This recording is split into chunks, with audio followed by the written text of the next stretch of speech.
नमस्कार प्रिय विद्यार्थियों, मैं डॉक्टर सारा बासु आज आप सबका स्वागत करती हूँ इस वीडियो प्रोग्राम में, जहां हम बात करेंगे गणितीय शिक्षण अधिगम प्रक्रिया हेतु उपयुक्त कौन कौन से उपागम हैं।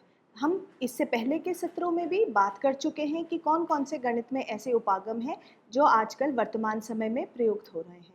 इससे पहले के सत्र में हमने बात की थी 3 प्रकार के मुख्य उपागमों की, यानी कि आगमन एवं निवगम उपागम, विश्लेषणात्मक एवं संश्लेषणात्मक उपागम और एक तीसरा होता है खोज एवं समस्या समाधान उपागम।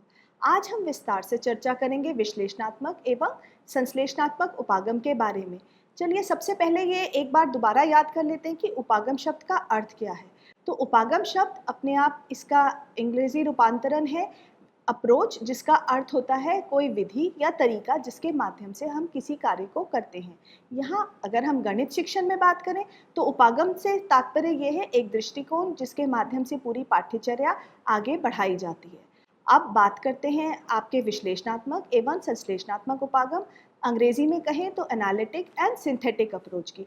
ये दोनों हम साथ इसलिए बात कर रहे हैं क्योंकि ये दोनों एक दूसरे के पूरक माने जाते हैं और ये दोनों ही उपागम एक दूसरे के विपरीत भी होते हैं। विपरीत होते हुए भी ये एक दोनों विपरीत के साथ साथ ये दोनों उपागम ऐसे हैं जो पूरक होंगे और इनके माध्यम से गणित शिक्षण बहुत अधिक प्रभावशाली हो जाता है। दोनों ही उपागम अपने आप में बहुत महत्वपूर्ण है।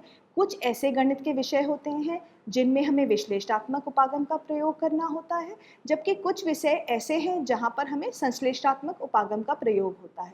कुछ गिनती के चुनिंदा ऐसे विषय भी आपको गणित में मिलेंगे जहाँ आप देखेंगे दोनों का मिश्रित प्रयोग आपको करना पड़ेगा, अर्थात कुछ सेक्शंस में या कुछ ऐसे चरण होंगे जहाँ आप विश्लेषणात्मक विधि का प्रयोग करेंगे, उसके बाद कहीं संश्लेषणात्मक उपागम का प्रयोग करेंगे।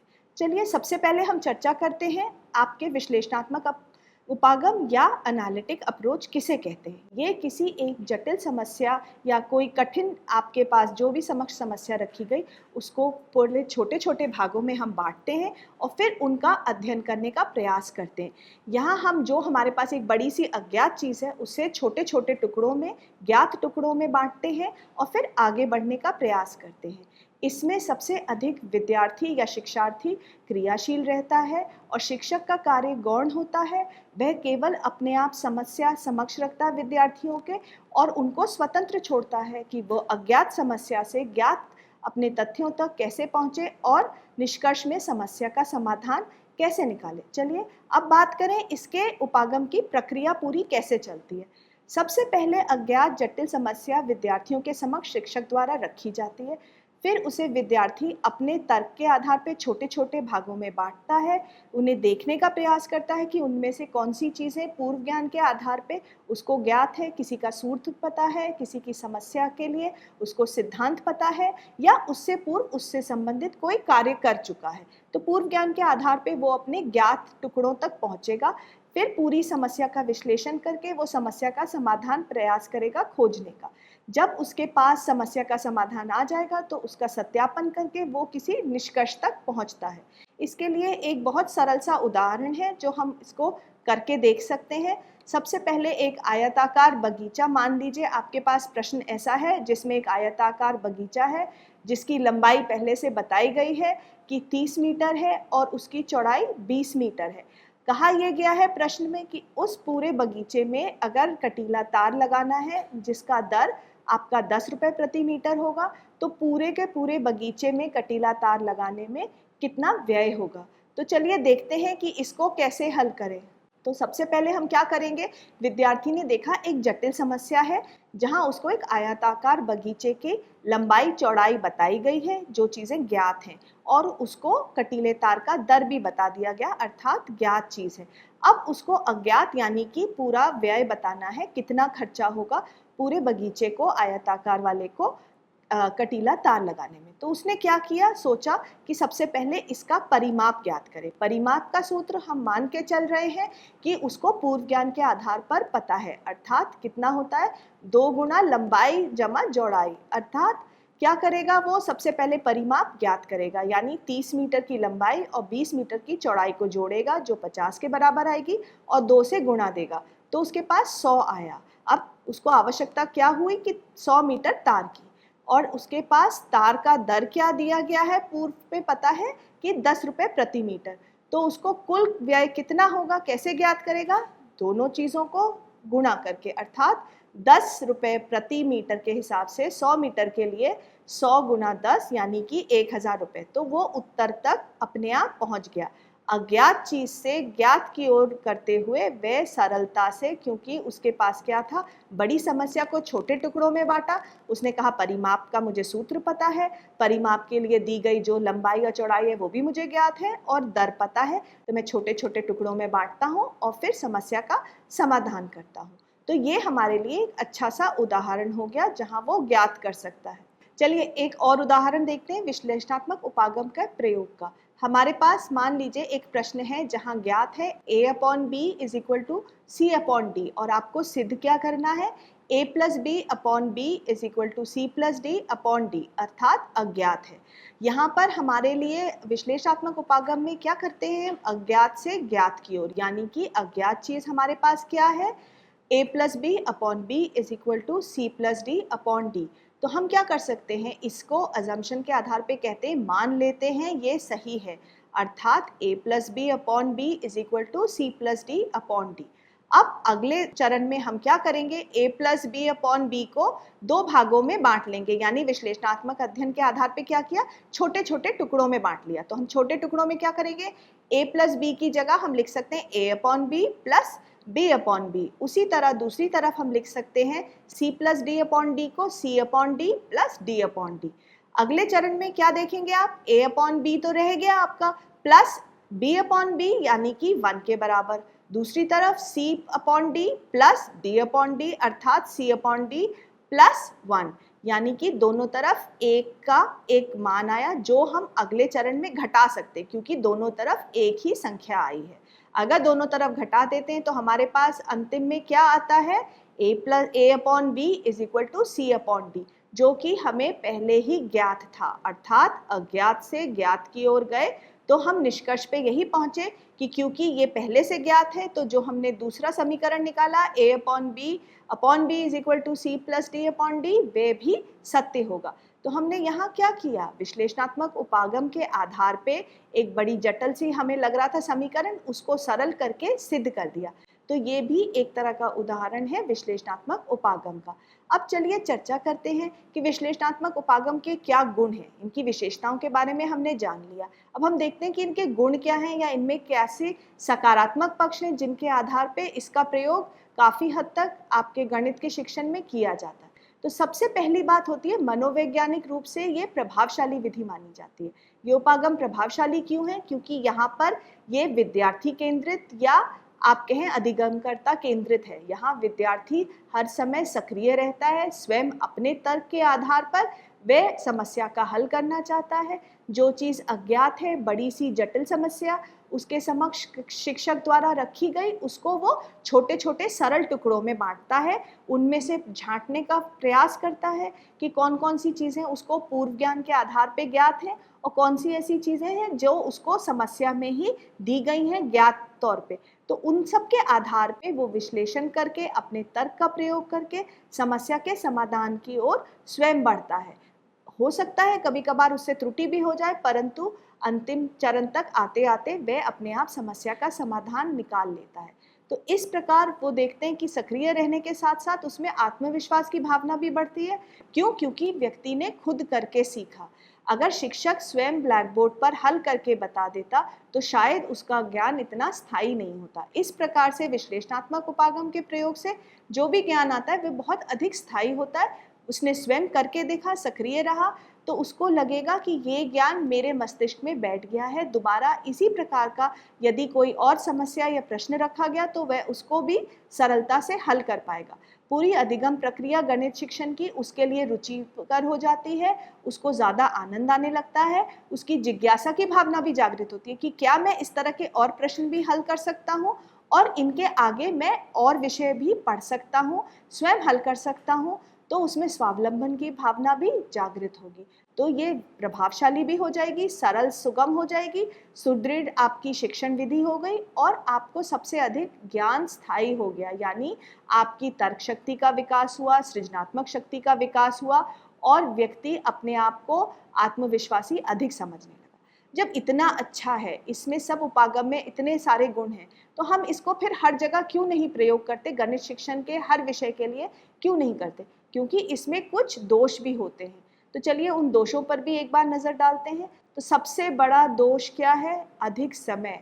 हमारे पास सीमित समय में पूरी पाठ्यचर्या को पूर्ण करने की एक जिम्मेदारी रहती है, शिक्षक पर भी, अधिगमकर्ता पर भी।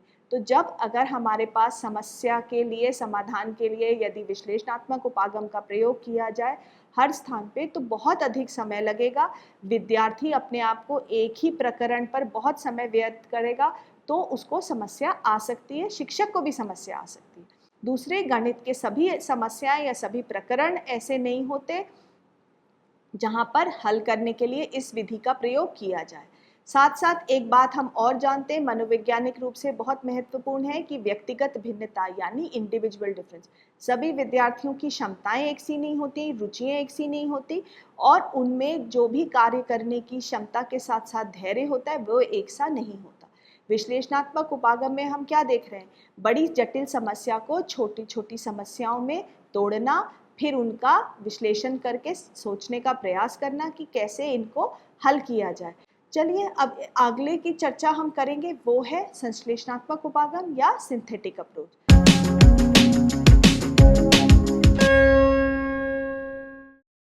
संश्लेषणात्मक उपागम हमने जैसे पहले बात की, विश्लेषणात्मक उपागम के एकदम विपरीत है और साथ साथ उसका पूरक भी है। जहां विश्लेषणात्मक उपागम में हमने क्या किया? बड़ी समस्या को छोटे छोटे टुकड़ों में बांटा। यहाँ हम एकदम विपरीत कार्य करते हैं, अर्थात छोटे छोटे ज्ञात तथ्यों से हम आधार बनाकर बड़े तथ्यों तक पहुंचते हैं, किसी अज्ञात समस्या के समाधान तक। वहां हमने विश्लेषणात्मक में जहां अज्ञात से ज्ञात की ओर अग्रसर हुए थे, यहाँ हम संश्लेषणात्मक उपागम में क्या करेंगे? ज्ञात से अज्ञात की ओर बढ़ेंगे, अर्थात जो चीजें हमें पूर्व ज्ञान के आधार पर पता है, उन सब से धीरे धीरे हम आगे बढ़ के अज्ञात यानी समस्या के समाधान की ओर बढ़ने का प्रयास करेंगे। वहां हमने देखा विश्लेषणात्मक उपागम में कि विद्यार्थी की केंद्रीय भूमिका होती है, केंद्र बिंदु वही रहता है, सक्रिय रहता है। यहाँ पर एकदम विपरीत स्थिति है, जहाँ शिक्षक की मुख्य भूमिका होगी, वही तथ्यों को प्रस्तुत करेगा, समस्या को प्रस्तुत करेगा और फिर उन चीज़ों को प्रयास करेगा कि विद्यार्थी को बताए कैसे हल किया जाए। जहां हमने तर्क शक्ति की बात की थी विश्लेषणात्मक उपागम में, यहाँ रटने पर या स्मरण शक्ति पर अधिक बल दिया जाता है, यानी विद्यार्थियों को जो तथ्य प्रस्तुत किए गए शिक्षक द्वारा, उनको रटने पर अधिक महत्व दिया जाएगा। तो यहाँ तर्क शक्ति के विकास को बिल्कुल भी नगण्य रखा जाता है। अब बात करें इसके उदाहरण की। चलिए सबसे पहले समझने का प्रयास करते हैं एक उदाहरण के माध्यम से। एक समकोण समद्विबाहु त्रिभुज की बात करते हैं, जिसके तीनों कोणों का माप ज्ञात करना है। विद्यार्थी को यह समस्या प्रस्तुत की गई कि एक समकोण समद्विबाहु त्रिभुज है, जिसके तीनों कोणों का माप उसको ज्ञात करना है। तो ज्ञात करने के लिए वो क्या करेगा? संश्लेषणात्मक उपागम में हम क्या करते हैं? ज्ञात से अज्ञात की ओर जाते हैं, अर्थात उसको क्या क्या चीजें ज्ञात है वो पहले ये देखने का प्रयास करेगा, फिर उन छोटे टुकड़ों को जोड़ के अपने समस्या के समाधान, अर्थात जो उससे प्रश्न पूछा गया है कि तीनों कोणों का माप, वहां तक पहुंचने का प्रयास करेगा। दो समकोण त्रिभुज है, हमारे पास दो शब्द हैं, समकोण और समद्विबाहु। तो सबसे पहले बात करते हैं समकोण त्रिभुज की। तो समकोण त्रिभुज का अर्थ क्या है कि एक अंतःकोण 90 डिग्री का होगा। अगर एक अंतःकोण 90 डिग्री का है और पूर्व ज्ञान के आधार पे हम मान रहे हैं कि विद्यार्थी को ये भी ज्ञात है कि तीनों कोणों का कुल माप 180 डिग्री होता है, अर्थात उसके पास अब बाकी दो कोणों के लिए कितना बचा कोण? वो है 180 में से 90 घटाने पर 90 डिग्री। अब वो दूसरे चरण पे आता है जहां उसको पता है समद्विबाहु त्रिभुज, अर्थात दो उसके आपके किनारे बराबर होंगे। और कौन से होंगे? कर्ण तो हो नहीं सकता, यानी कि आधार और लंब बराबर होंगे समद्विबाहु अगर समकोण त्रिभुज है। तो यहाँ पर हम क्या करेंगे? उसने क्या सोचा? ये भी सिद्धांत उसको पहले से पता है, मान के चल रहे हैं कि अगर कोई दो द्विबाहु आपके ऐसे त्रिभुज के भुज हैं जहाँ पर किनारे हैं, जहाँ दोनों एक समान हैं, तो उनके समक्ष जो भी उनके सामने का कोण होता है वो अपने आप बराबर होते हैं, अर्थात यहाँ पर 90 डिग्री उसको दो कोणों में बांटना है। तो वो क्या करेगा? 90 2 से भाग देगा, यानी 45 डिग्री। तो अब उसके पास अज्ञात यानी समस्या का समाधान आ गया कि समकोण समद्विबाहु त्रिभुज में तीनों कोणों का माप जो ज्ञात करना था, एक 90 डिग्री हो गया और बाकी दोनों कितने हुए, 45-45 डिग्री के। तो हमने देखा वो ज्ञात से अज्ञात की ओर चलने पर अपने आप समस्या के समाधान तक पहुंच गया। चलिए एक और उदाहरण का देखते हैं हम, संश्लेषणात्मक उपागम का। हमने एक अभी देख लिया कोण आधारित, एक और उदाहरण देखते हैं जो समीकरण आधारित है। हमें यहाँ पहले से ज्ञात है a/b = c/d और हमें सिद्ध करने के लिए दिया गया है AC + 2b² / BC = c² + 2bd/cd। तो आपको क्या करना है, ज्ञात से अज्ञात की ओर बढ़ना है। तो हम क्या करेंगे, दोनों तरफ 2b/c अगर जोड़ देते हैं तो हम क्या देखते हैं, a/b + 2b/c = cd + 2b/c, अर्थात हमारे पास जो अज्ञात था वो अपने आप आ जाएगा, यानी कि AC + 2b² BC = c² + bd/cd। हमारे पास ये आसानी से हल हो गया, यानी हमने क्या किया, ज्ञात से अज्ञात की ओर सरलता से चले गए। अब इसी तरह से बहुत सारे समस्याओं के समाधान के लिए हम संश्लेषणात्मक उपागम का प्रयोग कर सकते हैं। चलिए अब देखते हैं इसके गुण क्या हैं, इनमें क्या क्या ऐसी अच्छाइयाँ हैं, सकारात्मक पक्ष हैं, जिस कारण संश्लेषणात्मक उपागम का बहुत अधिक प्रयोग गणित अधिगम शिक्षण प्रक्रिया में प्रायः किया जाता है।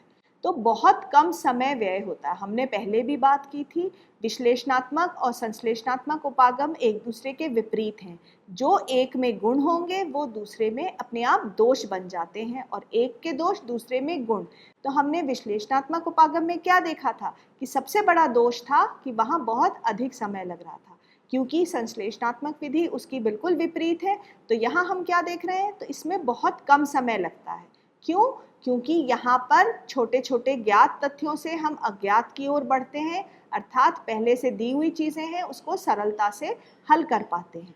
दूसरी बात आती है कि वहाँ पर क्या था, हमने बात की थी विश्लेषणात्मक उपागम की, तो वहाँ पर वो पूरी प्रक्रिया विद्यार्थी केंद्रित थी, यानी कि पूरी प्रक्रिया का जो भी क्रम था वो विद्यार्थी अपने आप निर्धारित करता था। यहाँ एकदम विपरीत परिस्थिति है, जहाँ शिक्षक केंद्रित परिस्थितियाँ हैं। शिक्षक अपने आप निर्धारित करता है कब किस प्रकार कौन सी समस्या विद्यार्थियों के समक्ष रखनी है और किस प्रकार उनसे हल कराना है। तो यहाँ सभी विद्यार्थियों को एक ही साथ एक ही पाठ पढ़ाया जाता है, एक ही तरह के सारे स्टेप्स बताए जाते हैं। किसके द्वारा? शिक्षक के द्वारा, यानी शिक्षक पर पूरी तरह निर्भर रहती है ये प्रक्रिया। गणित की अधिकतर समस्याएं जब हमने बात की थी वहाँ पर विश्लेषणात्मक उपागम में, तो हम पा रहे थे कि बहुत सारी ऐसी समस्याएं हैं, बहुत सारे प्रकरण हैं जिनमें हम विश्लेषणात्मक उपागम का सफलतापूर्वक प्रयोग नहीं कर सकते। इसी के विपरीत संश्लेषणात्मक उपागम ज़्यादा सरल है, इसका हम अत्यधिक प्रयोग कर सकते हैं। गणित के अधिकतर समस्याएं ऐसी हैं जिनमें हम संश्लेषणात्मक उपागम का सरलता से प्रयोग कर सकते हैं। संश्लेषणात्मक उपागम में एक और लाभ भी होता है कि इसमें शिक्षक की मेहनत बहुत कम होती है। उसको केवल शिक्षक को एक बार दर्शाना होता है और विद्यार्थी उसका अनुसरण करता है, तो उसकी मेहनत कम हो जाती है। अब इतना अच्छा है तो फिर इसी को सब जगह अपनाया जाए, इसको क्यों नहीं अपनाते? क्योंकि इसमें भी कुछ अपने निहित दोष होते हैं। तो इनमें क्या त्रुटियां, क्या दोष या क्या इसके ऐसे नकारात्मक पक्ष है, चलिए उसको भी एक बार जानने का प्रयास करते हैं। तो हमने जहाँ पहले की तरह यहाँ भी वही चीज़ है कि जो वहाँ पर गुण थे वो यहाँ दोष हो गए। यानी विश्लेषणात्मक उपागम में क्या गुण थे कि वो मनोवैज्ञानिक रूप से अधिक प्रभावशाली था। यहाँ संश्लेषणात्मक उपागम में हम क्या देख रहे हैं, यही सबसे बड़ी कमी है कि मनोवैज्ञानिक रूप से अधिक प्रभावशाली बिल्कुल नहीं माना जाता। वहाँ हम देख रहे थे विश्लेषणात्मक में कि जहाँ हम वहाँ तर्क शक्ति पर महत्व दे रहे थे, सृजनात्मक शक्ति पर महत्व दे रहे थे। यहाँ संश्लेषणात्मक उपागम में हम क्या देख रहे हैं, रटने पर, स्मरण शक्ति पर अधिक महत्व दिया जाता है। इस तरह से यहाँ पर शिक्षक केंद्रित विद्यार्थी रहता है, निर्भर रहता है। वहाँ पर विश्लेषणात्मक में विद्यार्थी अपने आप सब चीज़ें निर्धारित करता था। वहाँ विश्लेषणात्मक उपागम में हम देख रहे थे ज्ञान बहुत अधिक स्थायी होता है। इसी के विपरीत संश्लेषणात्मक उपागम में यहाँ हम देखते हैं ज्ञान बिल्कुल स्थायी नहीं होता, रटने पर आधारित है, अर्थात कुछ समय अंतराल बीतने पर प्रायः ऐसा पाया जाता है कि विद्यार्थी रटी हुई चीज़ें भूल जाता है। जबकि वहाँ क्रियाशील रह के विश्लेषणात्मक में स्वयं करके सीखा था तो भूलने की संभावना कम हो जाती है। यहाँ पर विद्यार्थी से अधिक शिक्षक सक्रिय रहता है। विद्यार्थी मूक दर्शक की तरह देखता है, बिना समझे आगे अनुसरण करने का प्रयास करता है। आगे बात करते हैं तो विश्लेषणात्मक और संश्लेषणात्मक उपागम में तुलना करके देखते हैं। अब हमने बात कर ली विश्लेषणात्मक उपागम के गुण, दोष, विशेषताओं की, और संश्लेषणात्मक उपागम के क्या विशेषताएं हैं, क्या गुण हैं, क्या दोष हैं। अब हम चलिए इन दोनों में तुलना करके देखते हैं। तो विश्लेषणात्मक उपागम की बात करें तो उसका सबसे बड़ी विशेषता क्या थी कि वह अज्ञात से ज्ञात की ओर बढ़ रहा था। इसी के विपरीत अगर हम देखते हैं तो यहाँ पर क्या करते हैं, संश्लेषणात्मक उपागम में ज्ञात से अज्ञात की ओर जाते हैं। विश्लेषणात्मक उपागम में हम जहाँ बात करते हैं मनोवैज्ञानिक रूप से बहुत प्रभावशाली माना जाता है, उत्तम विधि मानी जाती है, वहीं पर तर्क शक्ति का भी विकास होगा, विद्यार्थी बहुत अधिक सृजनात्मक भी रहेगा। यहाँ हम देखेंगे संश्लेषणात्मक उपागम में क्या हो रहा है, आपका बिल्कुल भी मनोवैज्ञानिक रूप से प्रभावशील नहीं है। तर्क शक्ति के विकास को या सृजनात्मक शक्ति के विकास को एकदम महत्व नहीं दिया जा रहा। किस चीज़ को महत्व दे रहे हैं, रटने पर यानी स्मरण शक्ति पर। जहाँ हम बात करें विश्लेषणात्मक उपागम में विद्यार्थी सक्रिय रहता है, हर वक्त सीखने का प्रयास स्वयं करता है, कार्य स्वयं समस्या का हल करना चाहेगा, छोटे छोटे टुकड़ों में बांट के समस्या को। यहाँ संश्लेषणात्मक में हम क्या देखेंगे, शिक्षक अपने आप यहाँ प्राथमिक भूमिका में रहता है, वही शिक्षक केंद्रित प्रक्रिया को निर्धारित करता है, कब क्या बताना है, किन तथ्यों को, और विद्यार्थी केवल उनका गौण भूमिका निभाते हुए अनुसरण करेगा। इसी के विपरीत अगर हम देखते हैं विश्लेषणात्मक में फिर बात करते हैं शिक्षक की, तो शिक्षक यहाँ गौण भूमिका में रहता है, और जबकि अगर हम बात करें संश्लेषणात्मक में वहाँ शिक्षक की भूमिका प्राथमिक हो जाती है। तर्क शक्ति के विकास के साथ साथ अगर हम बात करते हैं तो ज्ञान की भी बात करना आवश्यक है। तो वो ज्ञान अधिक स्थायी कब होगा, जब हम बात करेंगे विश्लेषणात्मक विधि द्वारा प्राप्त ज्ञान की। क्यों, क्योंकि करके सीखा, जब स्वयं करके सीखता है मनुष्य तो उस चीज़ का मस्तिष्क में स्थायी स्थान अधिक होने की संभावना है। इसी के विपरीत संश्लेषणात्मक उपागम में हम क्या देख रहे हैं, ज्ञान कम स्थायी होता है। क्यों, क्योंकि उसने केवल अनुसरण किया और रटा या स्मरण शक्ति पर निर्भर रहा। तो सबसे बस एक ही सबसे मुख्य कमी है जो हम देखेंगे वो हमारे विश्लेषणात्मक में, वह है समय बहुत अधिक व्यय होता है। एक ही विषय को या प्रकरण को पढ़ाने में बहुत अधिक समय शिक्षक का लग जाएगा। जबकि हम बात करें संश्लेषणात्मक उपागम की तो सरलता से कम समय में अधिक से अधिक विषयों को पढ़ाया जा सकता है। सभी विद्यार्थियों के लिए एक सा उपयुक्त विधि मानी जाती है। विश्लेषणात्मक में ये भी एक कमी मानी जाती है कि अगर हम बात करें व्यक्तिगत भिन्नता के आधार पे तो वहाँ पर सभी विद्यार्थी एक सी क्षमता वाले नहीं होते, तर्क शक्ति, धैर्य या रुचि, तो उन सब में हो सकता है विश्लेषणात्मक उपागम उतना प्रभावशाली सिद्ध ना हो। जबकि यहाँ क्योंकि संश्लेषणात्मक उपागम में केवल अनुसरण करना है तो सभी प्रकार के विद्यार्थियों को अधिकतम समस्याओं के लिए हम इस उपागम का प्रयोग कर सकते हैं। बस एक चीज़ अंत में मैं कहना चाहूँगी कि दोनों उपागमों को पढ़ने के बाद, समझने के बाद ये ध्यान में रखिएगा, गणित एक ऐसा विषय है जो बहुत जटिल है और इसमें बहुत सारे ऐसे उपविषय होते हैं या ऐसे प्रकरण होते हैं जहाँ पर विश्लेषणात्मक उपागम ज़्यादा अच्छा सिद्ध होता है। कुछ जगह हम देखते हैं संश्लेषणात्मक उपागम, और प्रायः ऐसा पाया जाता है कि दोनों ही की मिश्रित उपागम, अर्थात कुछ हिस्से में हम संश्लेषणात्मक उपागम का प्रयोग करेंगे और कुछ में विश्लेषणात्मक। ये निर्भर करता है पाठ्यचर्या में किस प्रकार के आपके समस्याएं हैं, किस प्रकार के कौशल हैं, किस स्तर का विद्यार्थी है, प्राथमिक स्तर का है, माध्यमिक स्तर का है या उच्च स्तर का है। साथ साथ शिक्षक कितना कुशल है, शिक्षक की कुशलता पर, उसकी क्षमता पर भी निर्भर करता है कि वो पूरी शिक्षक प्रक्रिया जो है, ये शिक्षण अधिगम प्रक्रिया को कैसे आगे बढ़ा रहा है, समय कितना है उसके पास और संसाधनों की कितनी बाध्यता है। ये सब अपने आप में निर्धारित करेंगी कि कौन से उपागम का कहाँ प्रयोग किया जाए, कितना प्रयोग किया जाए। हो सकता है दोनों का 50-50% किया जाए, कहीं हो सकता है विश्लेषणात्मक केवल सिखाने के लिए तर्क शक्ति विकास हेतु 10 या 20% पाठ्यचर्या पे प्रयोग हो और बाकी 80% में हम देखें कि हम संश्लेषणात्मक उपागम का प्रयोग कर रहे हैं। ये भी है कि मूल्यांकन में हम देखेंगे तो वहाँ भी समस्या आएगी। विश्लेषणात्मक उपागम सरल तरीके से करने में कठिनाई आएगी मूल्यांकन में। तो हो सकता है हम कुछ ही हिस्से में ऐसा करें कि संश्लेषणात्मक को ज़्यादा महत्व दें और उसी के आधार पर मूल्यांकन करें। कहीं कहीं पर विश्लेषणात्मक के आधार पर हम उपागम का मूल्यांकन कर सकते हैं। चलिए आज के लिए बस इतना ही। अंत में यही कहूँगी, पढ़ते रहिए, बढ़ते रहिए। आज के लिए बस इतना। धन्यवाद। नमस्कार।